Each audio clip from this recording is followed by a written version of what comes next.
प्रवाशांनो, railway प्रवासात आता भक्तीची नवी दिशा खुली होणार आहे. IRCTC घेऊन येत आहे एक खास गाडी, भारत गौरव ट्रेन, जी तुम्हाला घडवून आणणार आहे 7 ज्योतिर्लिंगांची अविस्मरणीय यात्रा. नोव्हेंबर महिन्यात ही विशेष ट्रेन प्रवाशांच्या सेवेत येणार असून यात्रेकरूंना एकाच प्रवासात 7 ज्योतिर्लिंग मंदिरांचे दर्शन घेता येणार आहे. धार्मिक श्रद्धा आणि पर्यटनाचा संगम या गाडीतून अनुभवायला मिळणार आहे. भारत गौरव ट्रेनमध्ये प्रवाशांसाठी राहण्याची, जेवणाची आणि सुरक्षिततेची उत्तम सोय केली जाणार आहे. जसा रेल्वे प्रवास नेहमीच आपल्याला घर बसल्या आराम देतो, तसाच या गाडीतला प्रवास भक्तिभावात आणि सोयींमध्ये न्हाऊन निघणार आहे. रेल्वे प्रशासनाच्या मते या उपक्रमामुळे प्रवाशांना सातत्याने फिरस्तीची आणि देवदर्शनाची नवी संधी मिळणार आहे.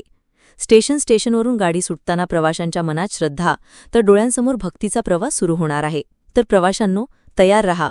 या नोव्हेंबरमध्ये भारत गौरव ट्रेन तुम्हाला घेऊन जाणार आहे एका भक्तिमय प्रवासावर, जिथे रेल्वेची गाडी म्हणजे केवळ प्रवास नाही, तर एक भावयात्रा ठरणार आहे.